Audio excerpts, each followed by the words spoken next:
Good afternoon, everyone.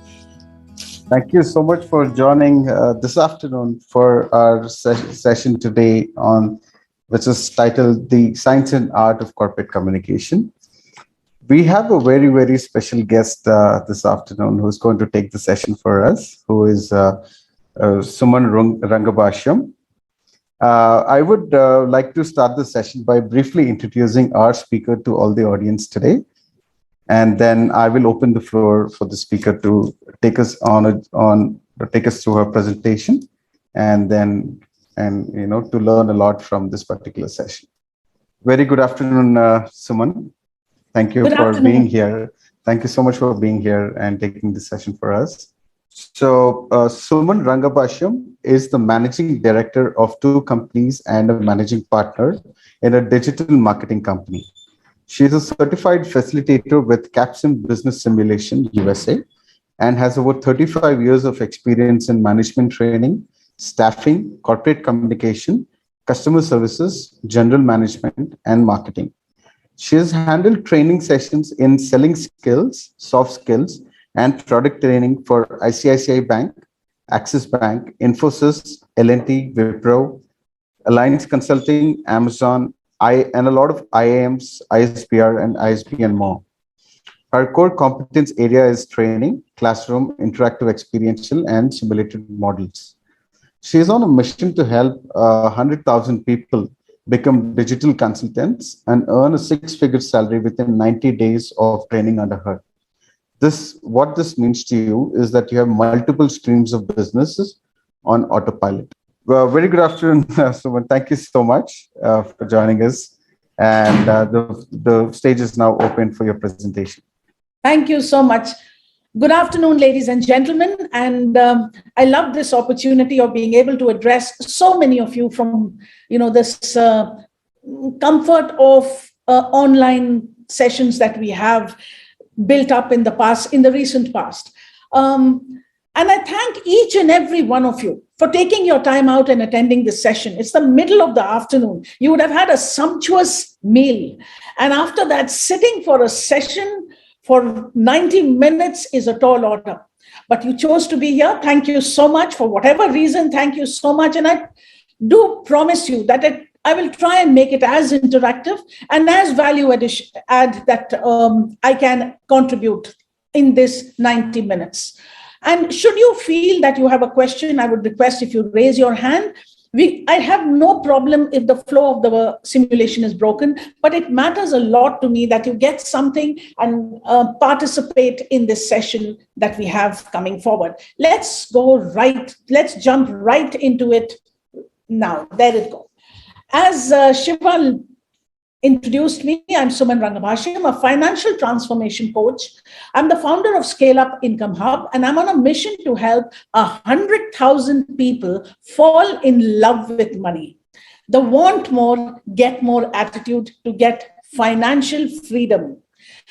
If you are single, how many of us are single? Can I have in the chat? I in the chat box. How many of us are single in this group here? All of us are married? Oh, so many. Thank you so much. Thank you. So for the people who are single, I would like you to get into a relationship with money, a love relationship with money. And for the people who are married, the other people who are right here, I would like you to start an extramarital affair with money.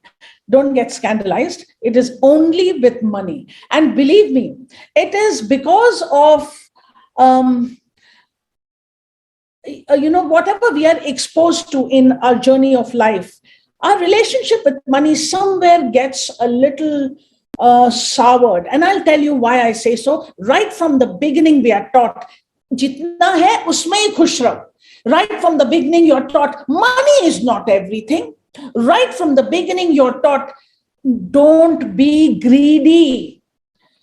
This is what your job will give you. Manage in that much. And that, ladies and gentlemen, works on our brain, and we believe that having or loving money is a bad idea. In fact, even the movies that you see, the hero is always a poor little guy and the villain is the rich guy. So you build a relationship with money as if it's something terrible. And that is the basic reason you get limited, because financial freedom is something fantastic. If you have extra, you can do so much. Otherwise, it goes into the wrong hands. Let's go through this journey of communication and understand what is the tool we have to get financial freedom. And that, ladies and gentlemen, is money. Let's understand a little more about it. The rules of this game: participate as much as you can, put in your questions, speak. I mean, if you can connect with Shiva, ask your questions, or I'll give a little time for question answers. Your participation means a lot to me. Participate 100% and keep an open mind. There would be a lot of controversies I'm going to be speaking about. Keep an open mind. Never mind if it's a controversy, then we always can get into dialogue and talk more about it as we get along. Reputation management goals, relation management goals, and task management goals. At the end of it, what is the tool you have for all this? Only one, and that is communication. Communication is a tool which is least understood and highly misused. What do I mean by this? It is least people believe, I know the language, I know what I have to say, I'll say it now. What is the big deal about it? Some people also think that I'm pretty good in my communication. Do you know I have an MA in Telugu, I have an MA in English, I've done an MBA. So I know management. So all the management communication that is required comes very naturally to me. Let's start dissecting this and understand, are we heading in the right direction, or are we underutilizing our potential? There are three kinds of people you'll see out here, and all the three kinds of people would be there in your life in some way or the other. The ocean personality. And what do I mean by the ocean personality? These are the people, like what is an ocean? An ocean is so much water around you, but the problem is you can't drink that water. It is salty water. It's not good for our health. We can't drink that water. These are the type of people who have lots of qualifications, huge amount of qualifications, but the qualifications are underutilized, or they don't know how to use their knowledge. And they're little bit, which is really, really sad. They're very scared to share information. They believe sharing information is diluting information. So they won't like to share any information. So these are the people highly qualified, but come in with a baggage. The marshy lake personality, yet another type of personality, knows a little bit about everything. You've got to be very, very careful with these personalities. They know a little bit about everything. There's no depth. You can't use that knowledge. You can't drink that water. In a marshy land, you can't drink that water. Neither can you use, with people like this, you can't use that knowledge. It is little bit of knowledge about multiple things. So they'll have multiple qualifications. You hear them talk a lot about different things, and they would have self-educated themselves or so on and so forth, but the knowledge is not being able to utilize. And the second thing is, sharing that kind of knowledge, half-baked knowledge, is very frightening because you don't transmit the correct information. And then you have the deep well personality. As the name suggests, a well, you can drink water anytime. These are the people who talk about influencing. These are the influencers. Anytime you need any kind of assistance, you must go to personalities like this who have deep knowledge. If they don't know something, they will be upfront with the fact that I don't know this, I will not be able to do this, or I'll come back to you with this.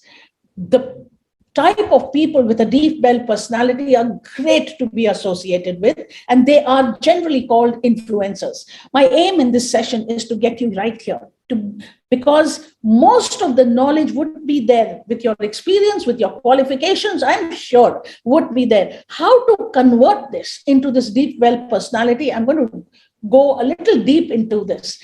Before I go into this, I'm going to do a little activity with you. Ladies and gentlemen, I want you to pay untold attention to the video right now. I'm going to be sharing a video.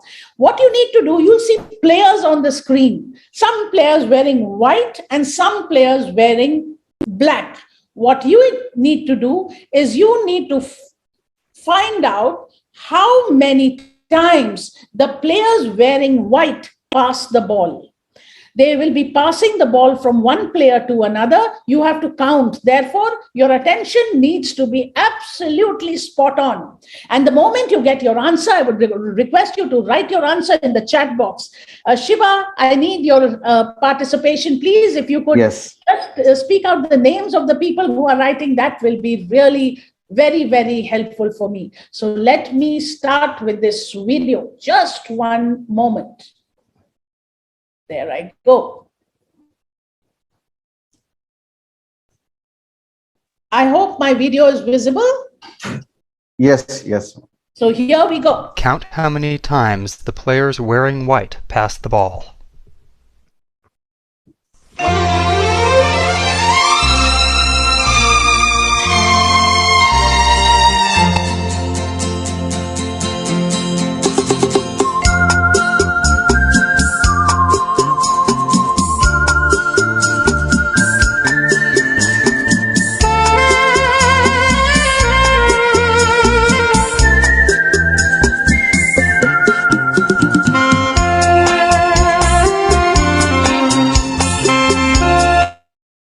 Did you get that? I hope the answers are coming on the screen, Shiva. Yes, yes, Suman. Yes. Perfect, perfect, perfect. Let me stop the share and let me check out. Oh, fantastic. I can see the answers right there. Oh, fantastic. I can see 16, 16, 20, 15, 13. Lovely, lovely participation. Now, did you notice an animal come onto the screen? I want you to type Y if you did. Yes, there was there 2, 3, 4, 5, 6 Y. Monkey, fantastic. Fantastic. Lovely. Gorilla, lovely, lovely, lovely. Did you notice the curtain change color? Type yes if you know. No, many didn't. The curtain changed color. Did you notice that? There are lots of no's coming in. Did you notice a player walk out of the stage? Did you notice a player leave? Yes, plenty of people noticed that. Ladies and gentlemen, I'm going to share a second slide, a second video, and show you what all we missed. Just hold the line, hold on just a moment before I share the second video with you. Yep, 1 minute.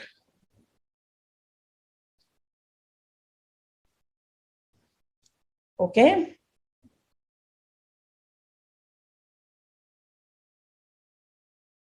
Now watch the second video. We're just dissecting video 1, and there we go.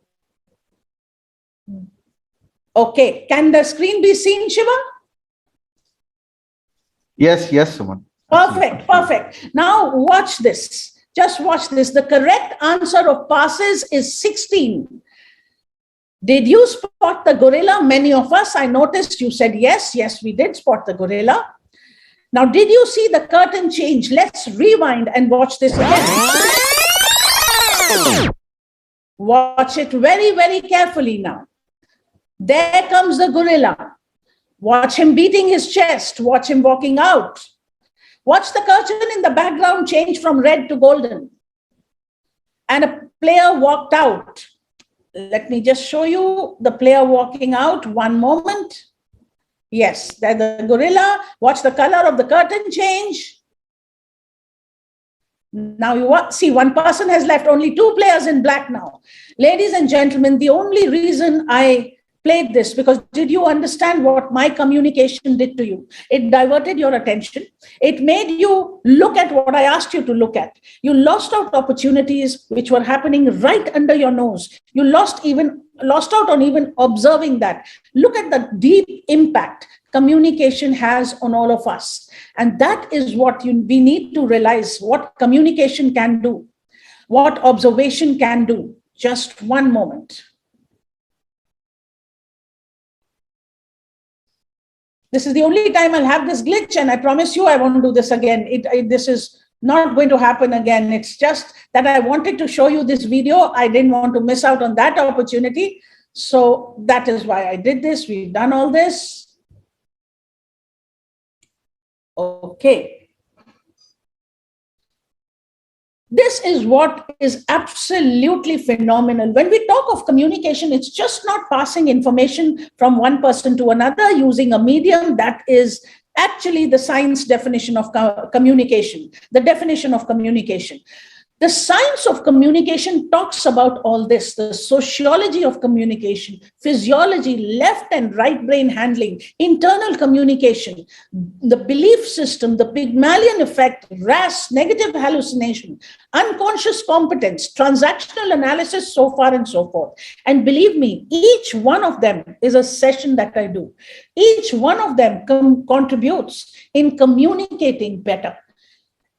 Your report of your communication is getting your end objective. If there are ladies here, your report of your communication would be when your families come home. If they're married ladies, when your families come home, that's your husband and your children, you made a fantastic meal for them, and you say, this is what I make. You get different kind of responses. Some of us get a response, oh my God, don't tell me the same idlis again, the same chutney again. We had that yesterday. It's so boring. Your children start negotiating with you on let's have a burger or let's have a pizza. Why didn't they connect with your communication? Who won in this communication? How do you manage to get the better of a personal communication or a professional communication? Goes deep into the science of communication. There is a strategic approach. You get resistance when you don't use the strategic approach. And let me tell you, please note these 4 simple steps, which are the key to any communication to want the end desire that you want. That means to get people agreeing with you. The first is to identify the goal. If you're not speaking with the purpose, so if for a personal, I'm going to go back to the same example, ladies, when your husband comes home and you've made the same idlis that were made yesterday, what is the purpose of this goal? Is to make him eat the idli. Now, unless you reframe your sentence in such a way that he buys in your thought, there would not be a meeting of the result. There would be a resistance created from him. How do we do that? So we need to understand that if we speak without purpose, even on the professional front, if you're handling a team or if you're handling your juniors or seniors, the purpose of that communication must be very, very clearly spelled out. Once you spell that out, at least know it yourself. You need to understand the audience. What do I mean by need to understand your audience? Ask questions. By asking questions, you start connecting with the audience. How many of you are married here? How many of you are unmarried here? How many of you know this or don't know this? Start connecting with the audience by asking questions. Communicate the value that you will deliver. As we move along, I'll talk about the value and express the need. These are the 4. Since this is a lot of theory, I'm not going into detail. Just note that this is the only way to get a successful communication. How do we reach this? Very easy to write these 4 points. But how do we come to this? This is what it is. The meaning of your communication is the response you get. If you don't get the response, change your communication strategy until you get the desired response you want. Please understand, there's a whole lot of strategy in it. There are a whole lot of plans. Again, there's a science of communication. There's an art of communication. Many times we hear, it's not about what you speak. It's how about you speak that matters. How many of us have heard that statement? Type I in the chat box. How many of us have heard that it's not about what you speak, it's about how you speak that really matters? Okay, plenty of you have heard that statement. Now I'm going to give you one example to tell you how to change, what happens, what contributes to getting the response, the desired response that you want. I'm going to give you an example of a very close friend. His name is Sudhir. In fact, we worked together on a number of projects. Now, he has a son who's extremely hyperactive. I mean, you give him a telephone, he'll start turning it upside down, he'll open it, he'll want to, turn it up, he'll play with it, he'll press the buttons to find out what the buttons does, and so on and so forth, which is very, very irritating to his parents. And he'll put the switch on, give him anything, bring a toy to him, he'll first want to open the toy to see how it's made. You give him a laptop, he'll want to see what all is possible in that. So extremely hyperactive, very difficult for him to see us. We never see him sitting in one place. He's always moving around. He's always doing something. He's working with his hands. You kept your phone next to you. He'll pick that up. So extremely hyperactive right from his child. Now, Sudhir was doing a course on handling children. He was doing this course in Singapore. Its course is by Adam Koo. For those of you who don't know this, Google this. This man is amazing, Adam Koo. He teaches you how to connect with participants. Now, when he was doing this, Sudhir put this problem in front of Adam Koo. He says, I'm doing this problem on children, but I have a child who just doesn't listen to me. It's impossible to make him sit in one place also. Excuse me. So he said, why? Tell me a little more about your child. So he told him, the details about his child. He said, extremely difficult to make him sit in one place. So Adam Koo asked him, where do you see your son? The son's name is Amok. He said, where do you see your son 20 years hence? Or maybe 10 years hence? Where do you see him? He said, he's intelligent. So I see him working in a multinational company. I see him holding a good position. I said, fantastic. What do you see him doing there? Visualize a day in that company, that the auditors are coming, the top brass of the company are coming. Visualize what is happening in that room where your son is. So he said, I can visualize everybody nervous, anxious, and doing something or the other. But my son is hyperactive. He's again moving around. He's touching the computer. He's doing something else. He's dancing. He's skipping, which is irritating people. I see him doing that. I don't know what to do about it. Adam Koo turned to him and he said, when the chips are down, when there is a VIP visit in your company, the man is not nervous. The man is doing things with confidence. How on earth could he be unsuccessful? Or why do you need to address any problem he has? The problem is you use the word called hyperactive with him. And the word has stuck to him. This is another science which I'll talk about. This is called labeling. When you label a person with a particular adjective, it becomes absolutely important for that person to live up to that adjective. And this, girls and boys, ladies and gentlemen, is a science. You observe this. When you speak to someone in your office and you say, wow, he is so productive. Believe me, he'll go out of his way to prove that he is productive.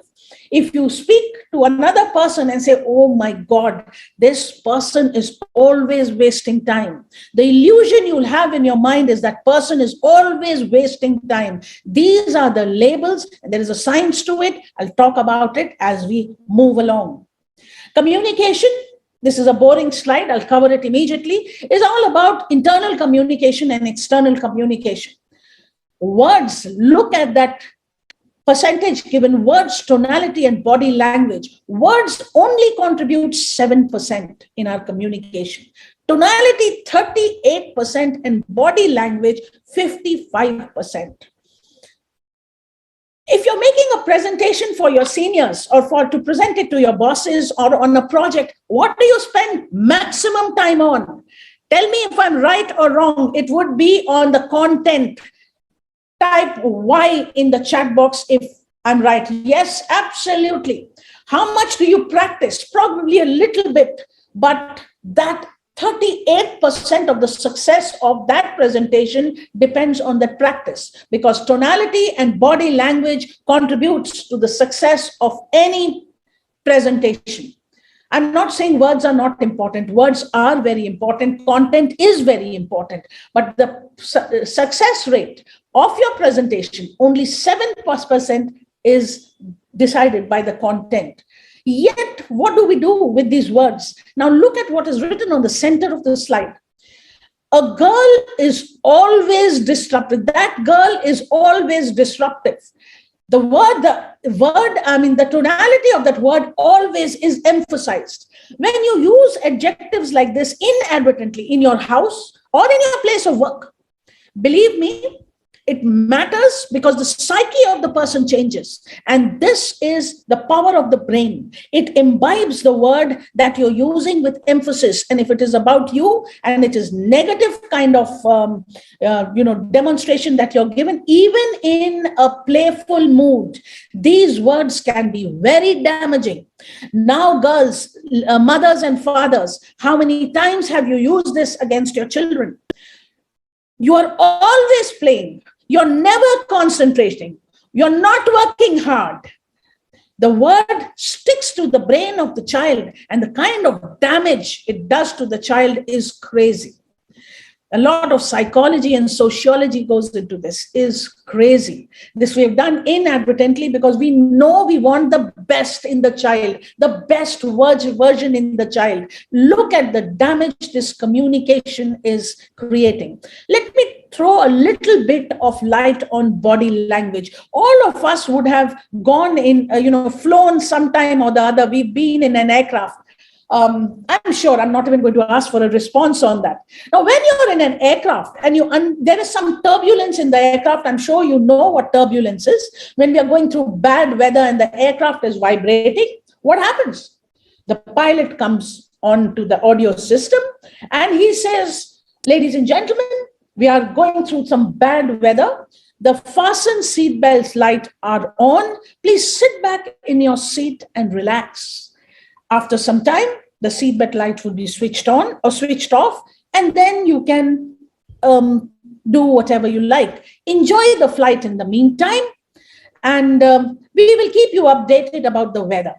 He says it with a tone of confidence. He says it with a tone of command, and nothing happens to you. You go back, sit back in your seat, fasten your seat belts, and you start enjoying the flight. If you're playing games, you start again. If you're reading, you start again. Whatever you're doing, you start, and you're so complacent and so comfortable because of the tone of the pilot. Now visualize the same situation, and the pilot comes on to the audio, to the AV system and says, oh my God, we're going through turbulence. Ladies and gentlemen, go back to your seat immediately. Sit down, fasten your seatbelts. Use of toilets is prohibited. Go and sit down immediately. Ladies and gentlemen, the content was the same.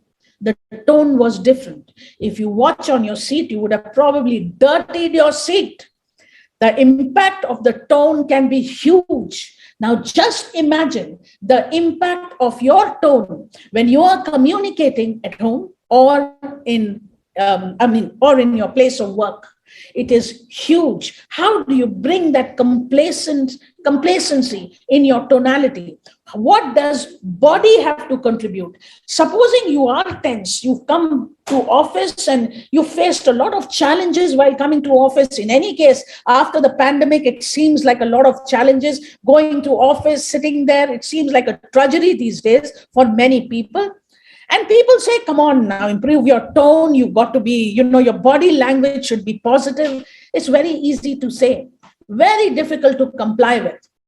Ladies and gentlemen, a lot of research has been done on this by a person called Amy Cuddy.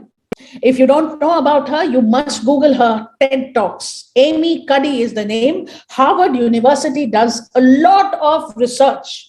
And they say, change your body language, change your mood. If you are in a mood to receive, you will receive. It is very simple. Those of you who are interested in this, connect with me. I'd like to tell you a little more about the aim, what you can do to change your mood, how you can be more productive, how you can open your mouth to speak, and the result will be 100%. There is a person called Andy Bounds. Again, you can Google this man. He is amazing. Andy Bounds, he also talks about communication, and he talks about official communication. Now, this guy is in the UK region. He charges £85,000 per hour if you want to make a marketing pitch. You heard me right. £85,000 per hour. This man is born with a disease called Stickler syndrome. If you don't know what this disease is, it is about being born with proper eyesight, but over a period of time, your eyesight becomes weak. And then you may become blind also. Andy Bounds can't see with his right eye. He has 4 children. 2 of them are totally blind, and 1 of them has partial vision. 1 can see. His mother is totally blind. It's a hereditary disease called Stickler syndrome.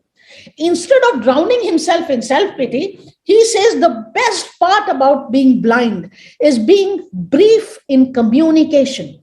He does marketing pitch for banks. He only has 6 banks, 6 clients to his credit, but £85,000 per hour is what he charges. His success rate is 100%. He says when blind people speak, they use very little words and convey more meaning. You people with vision, when you speak, you have to speak 100 sentences and you're still wondering what the meaning is. That is his USP. So how does he do that? Now, we'll work that out. I mean, I can't do it in this brief session that we have, but it's very interesting to understand how he does that. How many of us talk to ourselves? I want you to type me in the chat box. We talk to ourselves. Some of you are wondering, do I talk to myself? Even the fact that you're wondering that, thank you so much. Lovely participation. Shiva, I must compliment these people. So working people, middle of the afternoon, so participative. So thank you so much. For those who have not typed me, lying through the skin of your teeth, all of us do. Yes, absolutely, Shashi, absolutely. Oh my God, your knee stretches, really fantastic. Ladies and gentlemen, it just needs to dissect. What do you speak? And you know, when you speak to yourself maximum, in the morning when you get up and go to the washroom and sit on the throne, that is the time you're really animated, when you're speaking to yourself. And that is a place which you need to understand. You can be very, very, very creative, and no jokes, I mean every word of it. When you're sitting on the throne and when you're angry with someone, watch, if you've got a mirror in front, watch your expression. Achha, you told me that, I'll get, let me see let me give him, he said this to me, I'll say this. You're most animated, you're talking to yourself, you're making plans. Guess what? You're giving yourself the disempowering or the, deflating kind of information, which is making you less empowered. So what do we do to animate this, to make more this very, very empowered, brings us to the art of communication.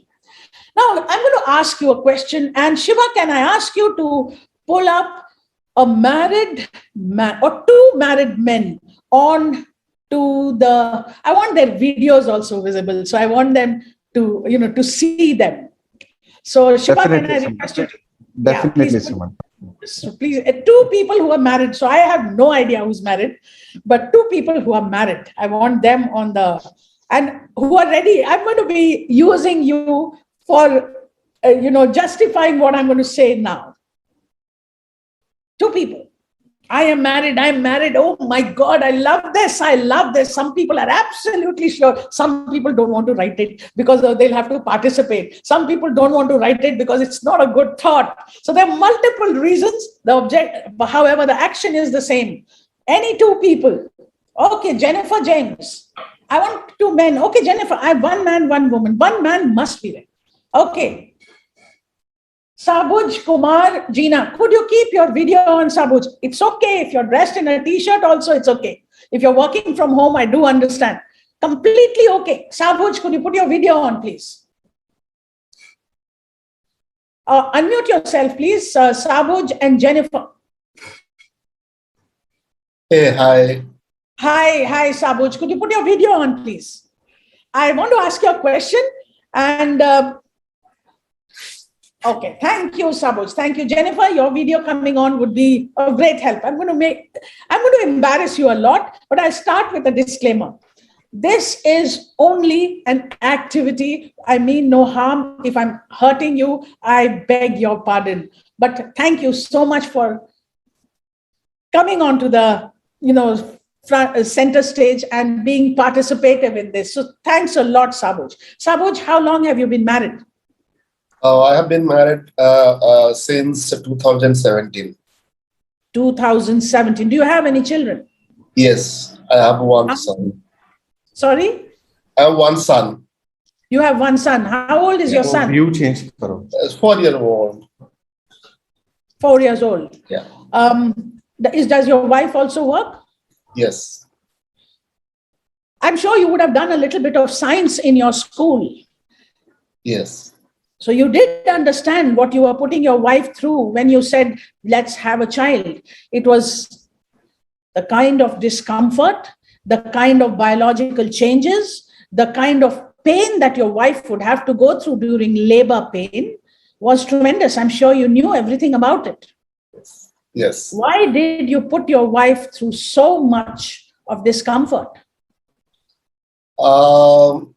Yeah, so that's it's a good question, but I'll say that it's a very planned one because I married late and before planning the kid, even she told me that why you want early child. So I said that my wife is 7-8 years around younger to me. So I told her that you are quite young, but I am not young like you. So I will be old enough. I can't see my child, settled before I get retired. So I communicate her that at least we should have our first child early. And lovely. Fine. You're giving me be as brief as possible. Now, when you discuss with, in your office front, are you a very emotional person or are you a logical person? Whenever you get into both, I can say both. All of us are both, but which part is more dominant? All of us are both. We all logic part is dominating for me. Sorry? Logic. I is more inclined to logic. I go by logic rather than emotional. Yeah. Some need time and more to sharing that. Shabu, thank you for sharing that. Now, you discussed with your wife and you decided to have a child and you were okay with your wife going through so much of stress and pain. Logically, this defies logic. I mean, you wanting something, but not worried about a person who's so dear to you and putting her through so much of stress, so much of pain, defies logic, yet you say you're logical in nature. Why, Shabu? Why did you do this? You could have adopted a child. You didn't need to put your wife through so much of stress. Can you pause there? I don't want to embarrass you. The question is only to ask you. I'm going to ask Jennifer, could you put on your video and unmute yourself, please? I think my voice is audible. Sorry? My voice is audible? Yes, your voice is audible. Could you have your video on, please? I don't know how to on the video. The video is... Okay, it doesn't matter, Jennifer. It's okay. It's okay. Don't worry about it. It's okay. Now, Jennifer, which cell phone do you have? Sorry? Which cell phone do you have? I'm in my laptop. No. Now do you have a cell phone? Do you own a cell phone? Yeah, I have. I'm money. Which cell phone do you have? Vivo. Okay, how much did it cost you? It cost around 17,000. I have bought around 3 months back. Wow, why did you spend so much money on that cell phone, Jennifer? Don't be much excited. It was around cost 16,000-17,000. Before this phone, I used to have iPhone. It cost around 45,000. But you get cell phones, you get smartphones today at the cost less than 20,000 rupees. For between 15 and 20,000, you have a lot of options. Why did you go in for such an expensive phone? iPhone must have been a crime, but even your phone is 70,000 plus. Why? No. 17. It's not 70. It's Oh, you 17. said 17. Yes. Okay. Fair enough. 17,000. You could have bought a phone cheaper than that. Why on earth didn't you buy a phone cheaper than that? There is a calculation behind it. I would like to use this kind of phone at least 2 years. So if I go for less than 15,000, it might not be working for more than 1 year. So if we consider 2 years, if we divide it into 24, it costs less than 1,000 in a month. Thank you so much for sharing this information, Jennifer. And thank you so much, Sabuj. Ladies and gentlemen, did you notice both Sabuj and Jennifer? They had an emotion. Let me talk about Sabuj first. It was an emotional need which he justified with a logical explanation. He wanted to have a child of his own. He discussed with his child, with his wife. He convinced his wife that, yes, we must have a child. He knew the biology part of it, which justifies logic. Emotion made him go ahead and have their own child. If you heard Jennifer, he has a cell phone which is 17,000. He had an iPhone earlier, I guess, Jennifer, that's what I picked up. Every reason that he gave to come down to that 17,000 phone was logically described. Most often that we do this, we have an emotional connect with what we want to do, and then we justify it with logic. Thank you so much, Rishi. I'll connect with you later. Due to paucity of time, I'm only going to take these two questions. What I need to tell you, all sales decisions, all major decisions in your life is taken by emotion. Through emotion, then you justify it with logic. Your feelings, your thoughts, your emotions are the art of communication. The responses are directly proportional to how you feel. And let me tell you this, information plus emotion is long-time memory. So those of you who are in HR, or those of you who are in sales, or those of you who have family issues, please remember this. Anytime you communicate, bring in an emotional aspect, make it a fun type of communication. And this is what Andy Bounce does. Nothing lasts without this emotion. If you see most of the advertisements, those who have seen the advertisement of Tata Steel, they never talk about their product. They talk about the social service that they do in villages. And there's a caption below it, we also sell steel. Those of you who've seen the advertisement of Khaitan fan, Salman Khan comes on the screen, unbuttons his shirt and opens his shirt, and you see a six-pack abs, fantastic body. And then Katrina Kaif comes, button number 1, button number 2, opened. Button number 3 opened, and the guys who are looking and waiting for the next button to open, nothing happens. The caption comes, Ladka kare to dude, ladki kare to nude, ek nayi hawa chali hai. What does this mean? We don't have gender bias. Ladies and gentlemen, emotion makes you connect, emotion makes you take decisions, and this is a scientific fact that you justify with information. The moment you make your sessions of any communication bang on together, you are effective in communication. We do sessions called business simulations. We do this in corporates. We do this for colleges. And now we're doing it for degree colleges also. What is business simulation? It's nothing but a game. You play on the computer. It's a business game. Why do we make you play? I'm going to talk about it in a bit right now and tell you the science of communication, how much it contributes to your decision making. People learn to understand the business world using this simulation. We are there in Kellogg's, we are there in Wharton, we are there in London Business School, we are there in IIMs, we are there in a number of other B schools. Why do we ask you to do these simulations? Because it makes you take better decisions. Why? Because the hard skills and the soft skills merge with each other. It's information with enjoyment, with emotion, which makes you take good decisions. This is what I was talking about, the science of communication. Ladies and gentlemen, there are two sides of the brain. I know I'm not going into biology at all, but believe me, there are two sides of the brain. And most of us, of the trainers, you'll see playing games. They always play games when they want you to learn. There's embedded learning. Why do they make you play games? Because that is your natural self. You play games, you remove all the inhibitions that you have. And that is the dream stage of any trainer. Learning is state dependent. If you're stressed out, you will never hold that information. For people who are scared of public speaking, they'll always be stressed out. They'll never be able to deliver. And most of the people who can't deliver properly are stressed out. So we don't have to work on making you good at public speaking. We have to work on your emotional state. That's all. You have to hit where the problem is, not where the symptoms is. Stress, nervousness, everything is correlated to lack of learning. You know, in our journey in school life, nobody taught us how to learn.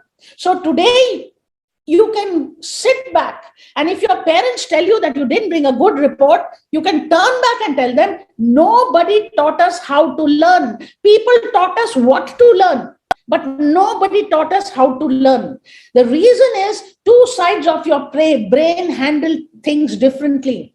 Your left side and your right side. Your left side looks at all this memory, reasoning, mathematics, logic, formulae, so on and so forth.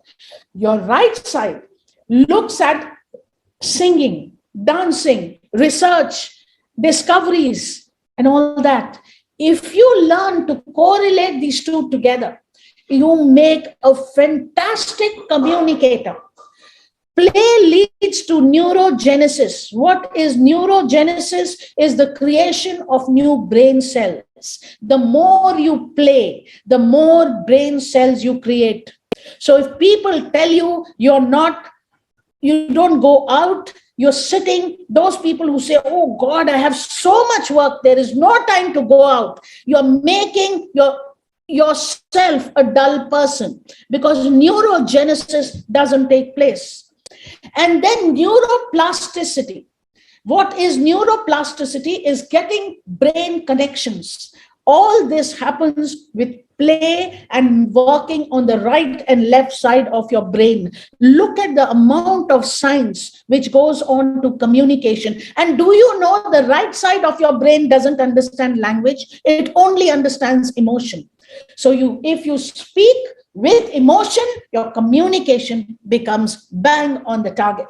So let's understand, how do we do this? These are the neuro connections that I was talking about. And ladies and gentlemen, NLP, neuro-linguistic programming, is that part of education which talks about how do you program yourself to get the best value out of the time and money that you invest. I won't spend too much time on this slide. It is too much of theory. There's an external event that happens. There's a process that happens in your mind. Then it goes through something, or your right side of the brain, which is all about beliefs, values, and attributes. There are some times where you'll be totally closed to that. Somebody is speaking to you, somebody is telling you, do you know you should do this particular course for being more productive at your place of work. You're so close to it. You will turn back and say, do you know I've done MBA? Do you know I've done 10 other courses? Do you know I've just finished an online course? I don't need to be a course. Why? Because your belief is that you know it. You don't need to do it. You're not even open to listening to this person. So what are you doing? You start cutting the person short. Often, all of us will observe that what happens, people start cutting each other short. You start speaking and the other person will say, no, it won't help. It either goes against his belief system, his values, or his attributes. You say, we want to grow our company. I'm an entrepreneur. I want to grow my company. And they say, the pandemic has struck. How on earth do you think? Nobody's spending that kind of money in training here. Nobody's spending that kind of money in learning. What do? I'm cutting him short. My beliefs, my value system, and my attitude is such that it triggers an emotion of negativity. When it triggers that emotion of negativity, my behavior changes. And look what is happening to my external communication. I'm using my hands, slouching my shoulder, using my hands, and look at what is happening to my face. It is all negative. So my behavior changes, and the result is the communication is negative. A very powerful tool, ladies and gentlemen, NLP, neuro linguistic programming. Those of us who don't know what this is, neuro is nerves, linguistic is language, programming is programming your brain. The fastest, the largest computer in the world is programming. Ladies and gentlemen, if you can program yourself to do better, and it's all in our hands. Can we change this situation? Of course we can. You can't change external events. You can't change the process. That's the biology part of it. But can you change your beliefs, your emotions, your behavior, your values, your attributes? Of course you can change it. How do you change it? That's $1 million question. I'm going to talk about a few techniques right now. Whatever your mind believes, your body manifests. So if you believe that you are as beautiful as can be, your body will manifest. If you believe you're the best person in communication, your body will believe it. Your brain has no tool to know whether it's the truth or lies. There is no way your brain can understand whether you're telling it the truth or whether you're telling it lies. So why not train your brain? I'm going to do a small activity. I know it's in the middle of the afternoon, but I'm just going to ask you to look at the screen. Look at that line kept on your screen and visualize that line on your dining table. Visualize that line on your dining table. Now, visualize yourself picking up that small piece of line which you see right in front of you. Visualize yourself sticking your tongue out. Visualize yourself squeezing the juice of this lime onto your tongue. Visualize yourself sprinkling a little salt on this lime and squeezing a little more juice onto your tongue. Ladies and gentlemen, observe yourself. How many of you have saliva in your mouth? Type I in the chat box. I in the chat box. There you go. Thank you so much, Rishi. Thank you so much, Gitanjali. Thank you so much, Syed. Thank you so. Oh my God. Oh my God. Now see, I only showed you a picture and I asked you to visualize. Your mind didn't know anything. It just secreted from an endocrine gland. It secreted saliva.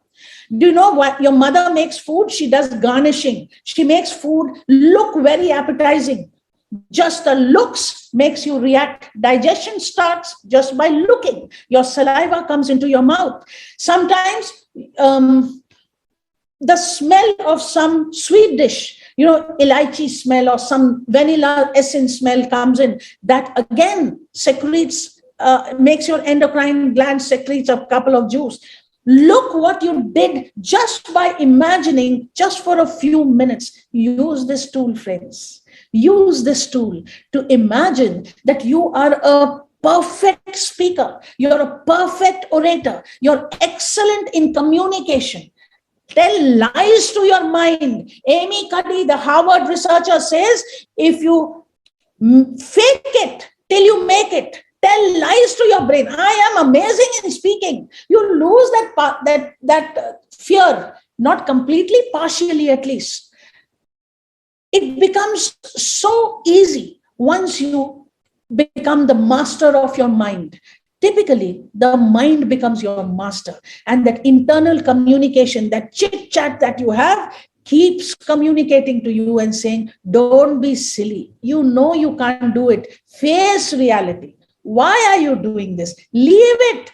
You don't have to make presentations. What if your husband doesn't eat that idli? It's okay, make dosa for him. What if your child doesn't have that idli? Bring one hamburger. Your child has been so nice. You're working. You start justifying. You start, that internal monkey in your brain takes over and it does something terrible to your brain, brings in the negativity, which is absolutely not required.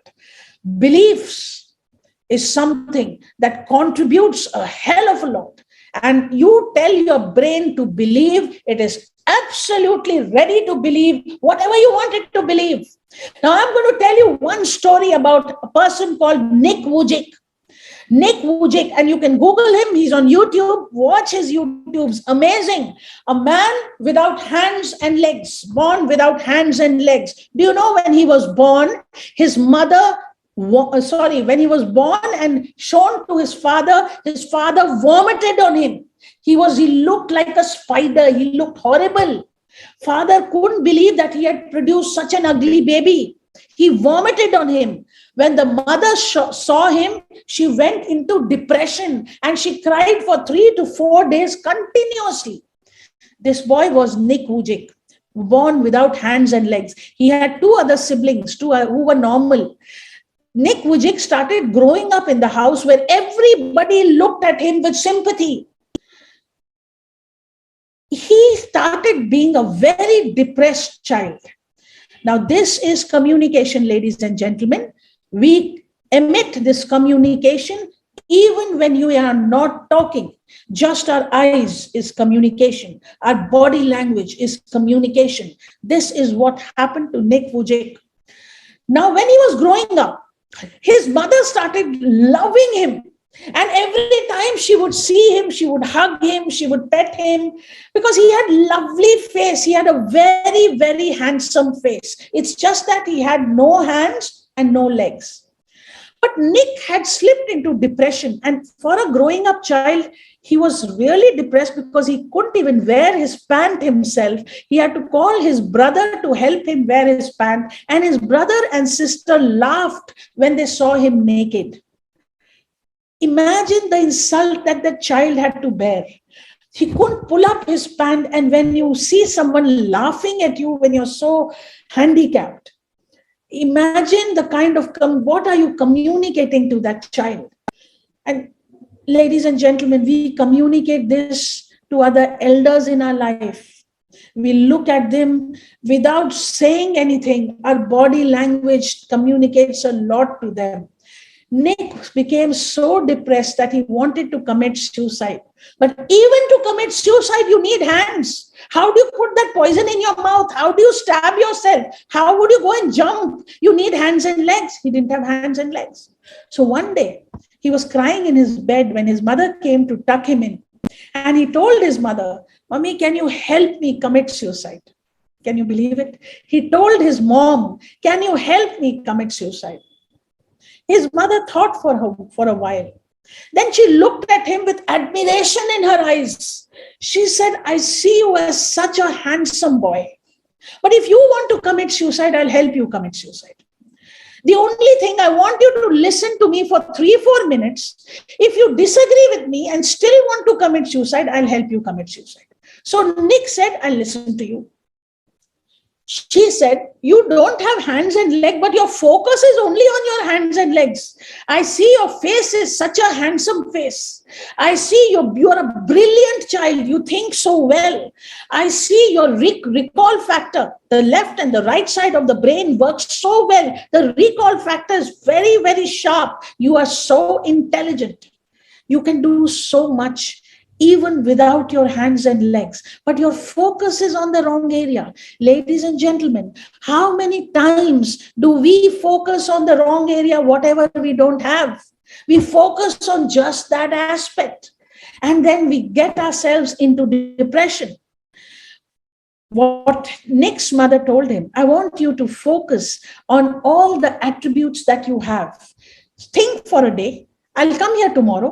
If you want me to help you commit suicide, tell me what you want me to do. I'll do that. But you are so dear to me that it will break my heart if you are not there in my life." Nick couldn't understand. He said, she has to do so much work for me. Why would she say a thing like this? But anyway, she went in, and the next day when she came, Nick was a changed person. He had changed his expression. He had changed his body language. His thought process has changed. He said, Mom, I can't walk. I can't feed myself. I can't play sports. I can't write, but I can see. I can talk. I can think. I have sound health.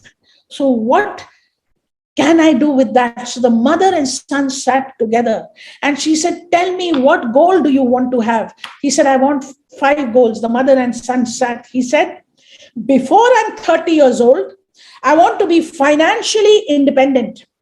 Second, I want to have at least 3 degrees to my credit. Third, I want to be a motivational speaker.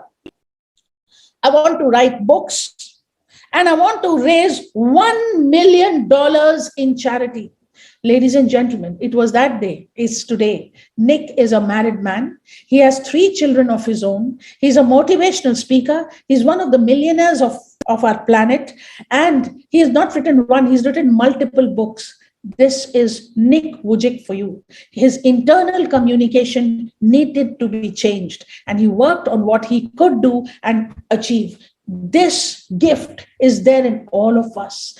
We use such a small part of our brain. If we just focus on the right areas, wonders would happen. And let me talk about this science that contributes to this. It is called Pygmalion effect. You know the kind of science that is involved in communication, because if you're communicating wrong, everything would go wrong in your life. All you need to do is focus on the end objectives. Remember those 4 points which I told you, focus on that and things work magically for you. So let me tell you what Pygmalion effect is. Now in Germany, in Berlin, there one horse. His name was Clever Hans.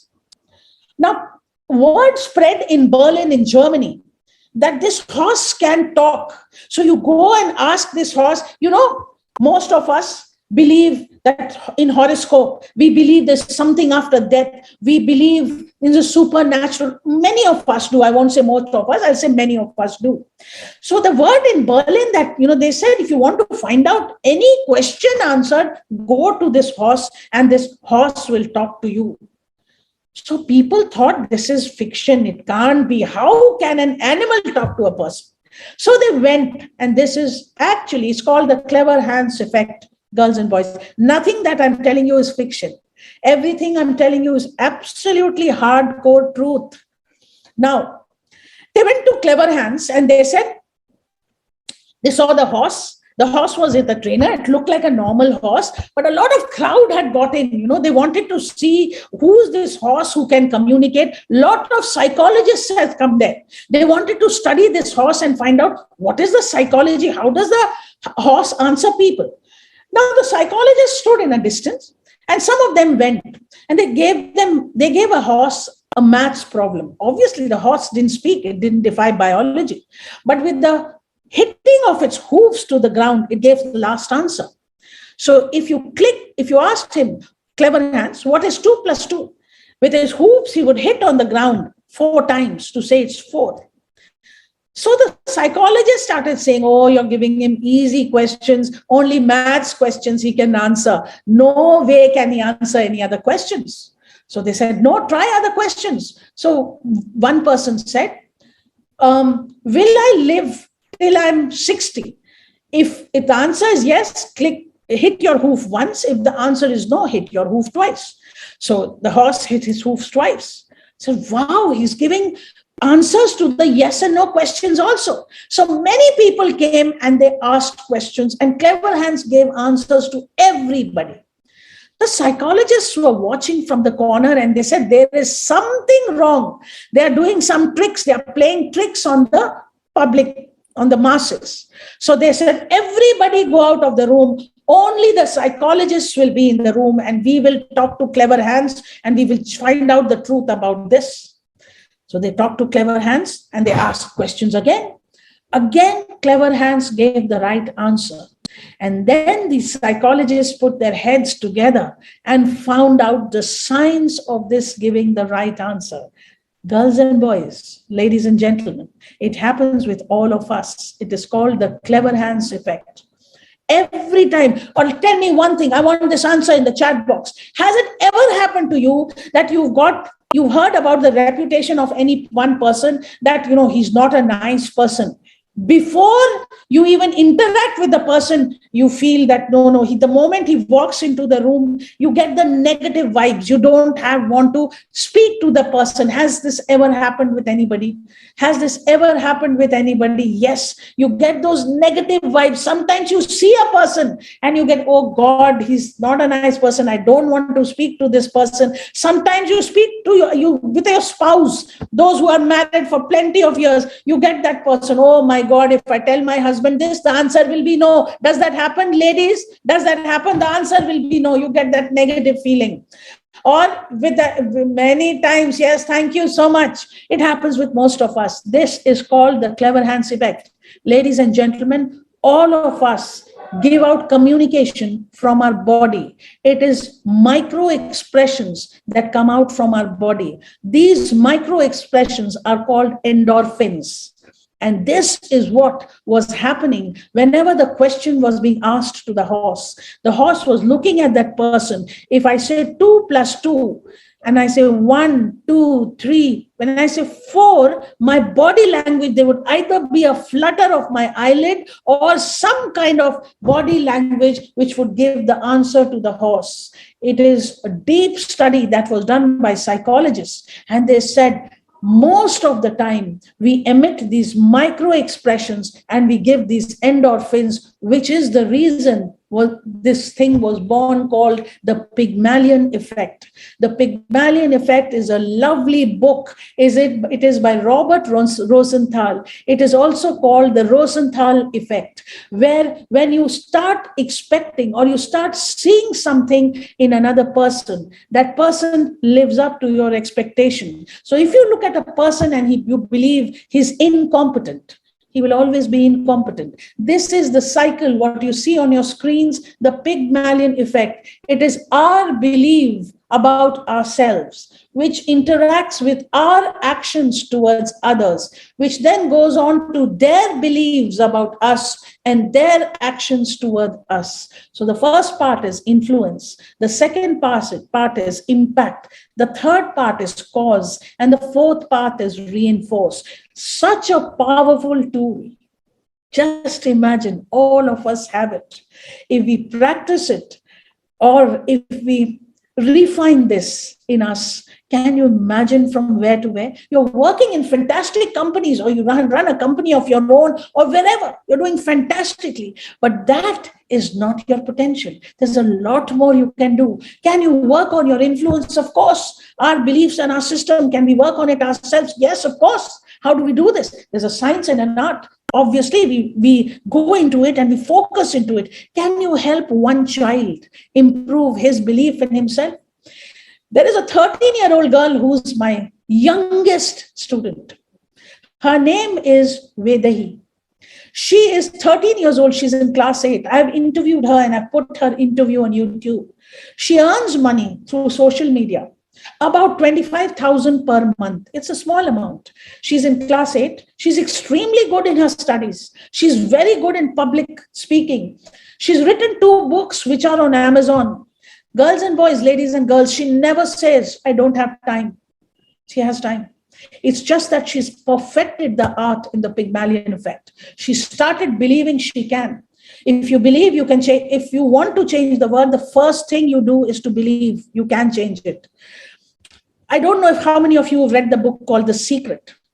It's all about your internal potential. It is amazing. The potential that you have is untapped. Start working on it and watch magic happen. Pygmalion effect is what we create in ourselves and what we create in the people. Now, I'm going to close this with a few little activities, and then we'll break out into question answer session. Perception is not equal to reality. What do I mean by that? What you imagine yourself to be or what you imagine someone else to be is not really necessary the reality. I'm going to show you some pictures to illustrate this point. What do you see on the screen? Right in the chat box. What do you see on the screen? Right in this picture, right in the chat box. Do you me, you, me. Come on, you. Richa, thank you for sharing that. Thank you so much, Pratima. Thank you. You and me. Thank you, Rashi. Gitanjali, thank you. First time when you saw it, you either saw you or you saw me. That means both exist there. Just because you saw you can't say it is you. There is more to it. That unless you know the whole picture, do not become judgmental. What do you see on your screen right now? Tell me what you see on your screen right now. Quickly, put it on your chat box. Good. Thank you so much. Richa, thank you. Gitanjali, Sunil, thank you. Chirag, thank you so much. Absolutely. Good and evil. Fantastic. Again, there are two aspects to it. Everyone has a model of the world. You have to get into the model of the other person. Remember the 4 steps of communication I gave you. Buy into what he's looking for. That's the only way it will sell. What do you see on your screen right now? Quick, in the chat box. What do you see on your screen right now? Come on. Do you see a man looking at you, or do you see his profile? Side face. Okay. Half face. Okay. Both. Side and front. Both. Absolutely. That's what you see. I have a number of these activities which I do with my participants. You stand at a distance, you see the image, you come closer and the image changes. Look at the attributes of all these things to know the whole story, to understand. Now I want you to write in the chat box. When I say chair, what kind of chair do you see in your mind's eye? Put right in your chat box. What kind of chair do you see in your mind's eye? Quickly, write in the chat box. Dining chair, rocking chair. Come on. There are more types of chairs. Furniture, okay. Wooden chair, rocking chair. Okay, what else? Office chair, wonderful. What else? Come on, I want more participation. What else? Okay, musical chair, lovely. Kids chair, school chair. So many. Do you understand? I just spoke the word chair. Everybody visualize something else. Neel Kamal, plastic chair, king's chair, parliament chair. Wow, lovely. How creative you can get. Can you imagine just this one word chair? Look at the image that was created in multiple minds. Now imagine when you're speaking to your colleagues, or when you're speaking to your children, or when you're speaking to your seniors, and you use this word, that person is not responsible. You don't understand. What do you mean by responsible? It's very difficult, girls and boys, ladies and gentlemen, for the other person to see what you mean by responsible. I'll give you a short story. Oh God, I'm running against time. Shiva, I promise you, I'll end very fast. Just give me a little bit. There was a parent. We were doing a children's program, and there was a parent who admitted his child in one of this program, and he told us that he's such a difficult child. He's always throwing tantrums in the house. This person was a film star's child, so I'm not going to take names. He said he's very irresponsible. My wife and I are going through a divorce. It's an ugly divorce, and the child is always going to the mother and saying something negative, and then coming to me and saying something negative. And we work a lot with him. We get him whatever he wants, but he's still very thankless. He doesn't think that we are doing our bit. Can you help him out? He's not responsible. So we have a 5-day training program called, I believe, rigorous training program, where we work with children. They hate coming to that program. It's a program from 9 to 8. First day they cry. And from 2nd to the 5th day, they're there on time and they're really participative. Ladies and gentlemen, when we call the parent after the session to see the child, he looked at the child, and one look at him, and he said, okay, this is now. We'll see how long he remains responsible. So I asked him, I said, what about his behavior do you find is not responsible? And after speaking to him for lots of time, do you know what he told me? He said when he leaves a room, he doesn't switch off the electricity switch. The electric, he doesn't think it's his job. He keeps forgetting.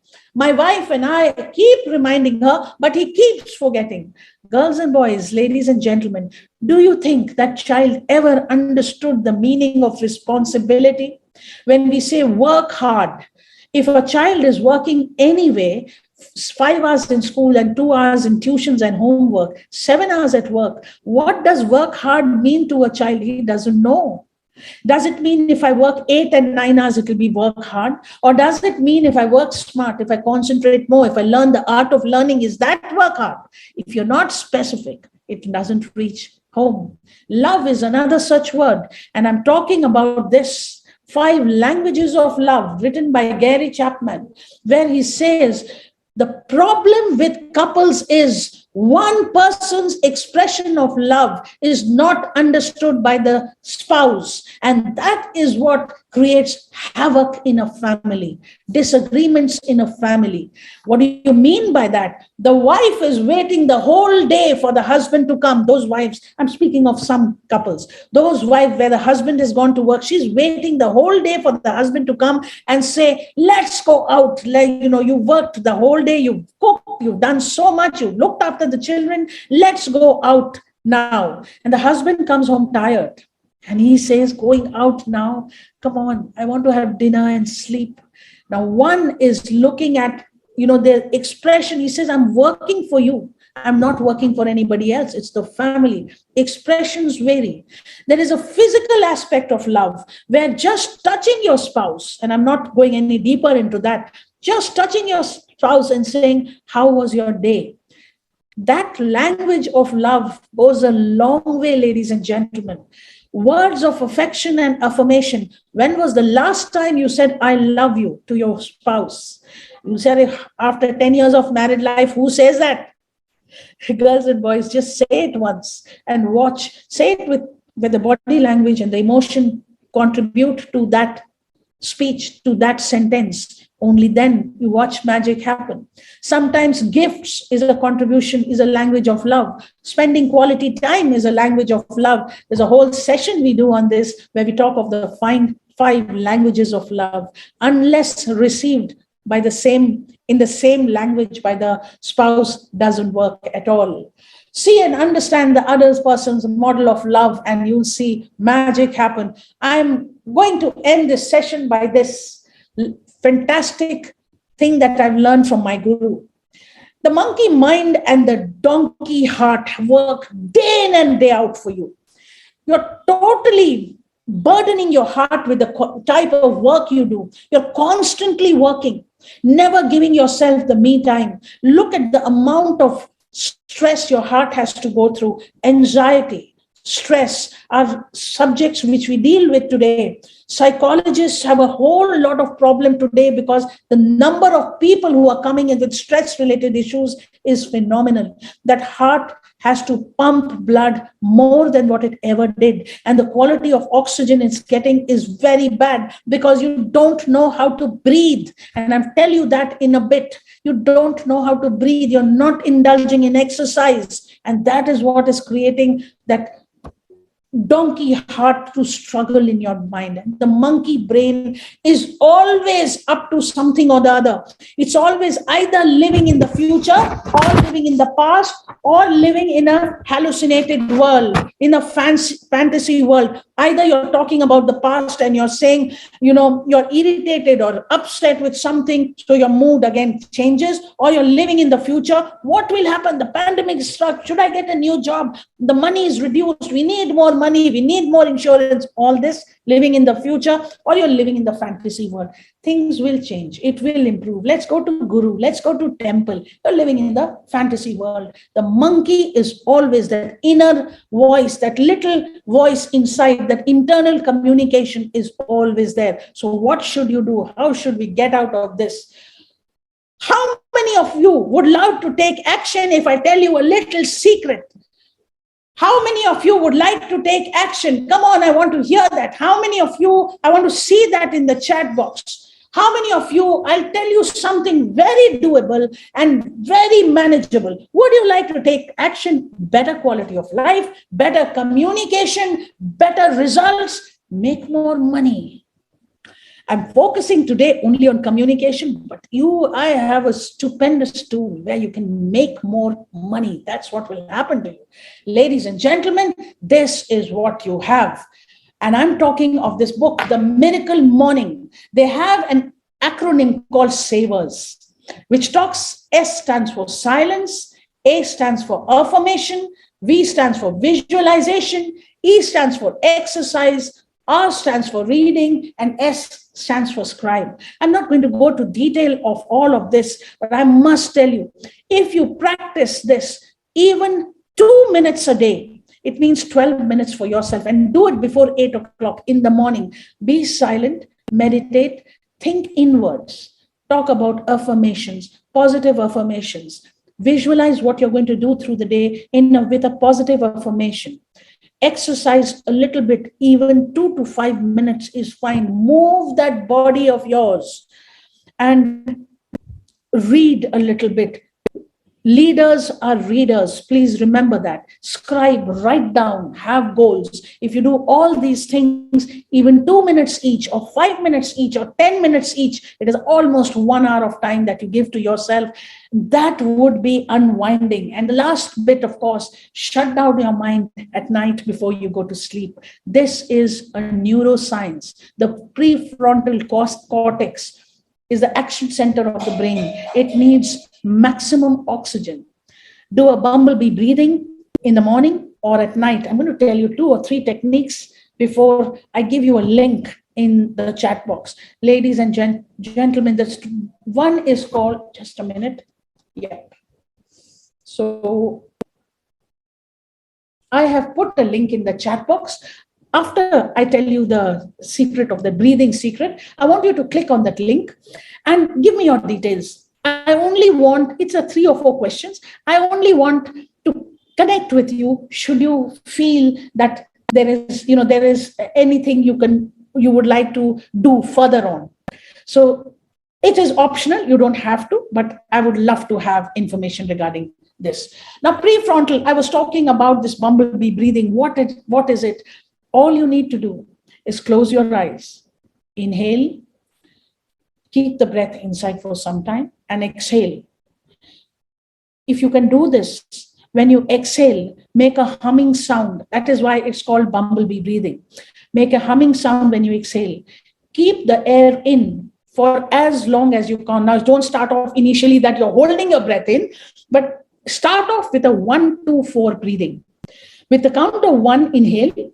With a count of 2, hold the breath inside. And with a count of 4, exhale. That means 1, inhale. 1, 2, you would be holding the breath. And exhale would be 2, 3, 4 counts. 1, 2, 3, 4.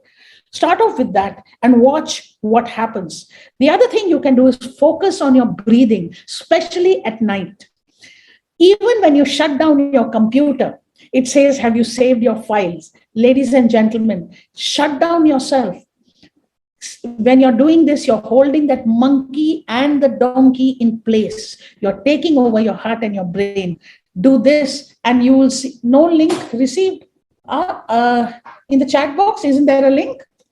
Can you see the link? I can see the link and it's working. No? Your chat box. Shiva, can you help me, please? I can do that. In fact, I think that's only to the host and the panelists. Yes. Okay, yes. Can you send? Okay, 1 minute. Now let me see if I send it to everyone. Have you received it now? Can you see the link? Yes, thank you so much. Please click on that link. There are fantastic things we can do. Short exercises, short sessions. I have some webinars which I conduct. I'll send you a free link. Whenever you feel like connecting, do that at your space. Ladies and gentlemen, the one thing I want to tell you, if you need to upload or if you need to update the software that you're using in your laptop, in your cell phones, and we are human beings, we need to update the software that we use in our communication, in our day-to-day life. Thank you so much for being such active participants. I loved facilitating this session because you were amazing. I loved the participation. If there are any questions, I would love to address it now. I'm going to stop the share, Shiva, if that's okay with you. Yes, definitely. So, And also request all the audience to take a few minutes and fill up the feedback poll that is on your screens right now. This will help us curate more sessions like this and get brilliant trainers like Suman herself in the sessions. Shiva, you made my day, and somebody has put something very nice in the chat box. Thank you so much, Srinivas. Love, thank you so much. I'm feeling younger, I'm feeling better. Look how much it contributes to moods. I'm going to give you these little nuggets which will do wonders for you. Thank you so much. Thank you for being so participative. Disha, thank you so much. Thank you so much. Sabuj Kumar, thank you for being participative. Rishi, I called you on the center stage, couldn't do some activities with you. Really, really sorry. But I'd love to have you in one of my sessions where I could use you as a guinea pig. I would love to have your participation there. Thanks a lot, Rishi. Thanks a lot, ladies and gentlemen. And thank you, Shiva. If there are any questions, I'm here for some time, or they can fill up the form. I think we are running out of time, just about 5 minutes left. Is it possible for them to unmute themselves and ask a question, or how do Yes, definitely. You can raise your hand if you want to interact with someone, and I will move you to the panel where you can interact with her directly. You can raise, I see a raised hand. Suhasini, if you can unmute yourself and ask a question to someone. Suhasini, go ahead, please. You're muted, Suhasini. And anyone who wishes to talk to someone directly can raise your hand and I can move you to the panel. Yes, Suhasini, please go ahead. Suhasini, you're muted. Unmute yourself and talk, okay, please. We have another raised hand, Suman. Okay. Is Sushil. Sushil, please go ahead. Hi, ma'am. I hope you can hear me. Yes, I can, Sushil. Yeah, thank you. It was awesome, and you made our day. Actually, you had made our quarter. This would be very refreshing, and this was very lively. I just wanted to understand. There are days when you're down. There are days when you're lighten up. Okay, so what we need to do when we are down, and how we utilize when we are lighten up, right? Sushil, I have a lovely formula for that. It's not my own, unfortunately. It's by Amy Cudley. I won't be able to tell you online, Sushil, but when I have one of my live sessions, I'll tell you it's a matter of seconds. Till we meet in person, I'd just like to tell you one thing which you could do starting today. When you get up every morning, there are days when you're just very grounded. There's a lot of work pressure, there's home pressure, and you're just not in the right mood. You know what you need to do? When you go to the washroom, look at yourself in the mirror, give yourself a flying kiss. Mm-hmm. Say, I love you. Smile at yourself. Initially, it will look very foolish. But Amy Cuddy says, you do that. You change your body language and watch your mood change. It is something which will work wonders. Sushil, I'm not saying it in a lighter mood. Look at yourself in the mirror and talk to yourself. You can make yourself cry in the same way. But if you talk to yourself with positive affirmations, it will do wonders for you. Try it out, Sushil. And let's connect on the social media and see how we can work. I'll call you for one of my sessions and tell you what all we can do. There are lots of exercises we can do. Akshay, your question. Suhasini here. Sorry, I couldn't unmute before. It was a very wonderful session. It was a nice, warm session. Thanks for that. I want to attend your sessions. So how I can do that next session? Shiva has been kind enough to give me this platform. You connect on the link and please, I don't know whether I've shared. May I share my email ID and yeah, please. Shiva, is that okay with you? Yes, absolutely, Suman. You can go ahead and do that. No issues. Okay, I'm sharing my you can also give any of your contact numbers so that people can get in touch with you. Absolutely. This is my email ID and my contact number is here. That's my contact number. Please feel free to connect with me. I'll keep you posted in any case. If you filled up that form, I'm looking forward to connecting with you. You change the quality of your life. At the end of the day, you're only living on from here to here. That's about it. You don't know what's going to happen tomorrow. Till you live, enjoy every bit of it. Communicate to your positive sense, amount that you can, to get the answers that you desire. And fall in love with money. What money can do is wonders. So I'm going to build that relationship of you and money and tell you what you can do. Because if you say it's enough, I'm going to change that chemistry in you. I'm going to change that equation that you have in you. That is what I'm looking forward to. Connect with me. Let's see how we can take this forward. Who was this? Was this Suhasini I was speaking to? Yes. Okay. Thank you, Suhasini. Pleasure talking to you. Would look forward to connecting with you, Suhasini. Sure. And we have Akshay next who's raised his hand. Akshay, if you can hear us, please unmute yourself and ask your question. Akshay Sharma.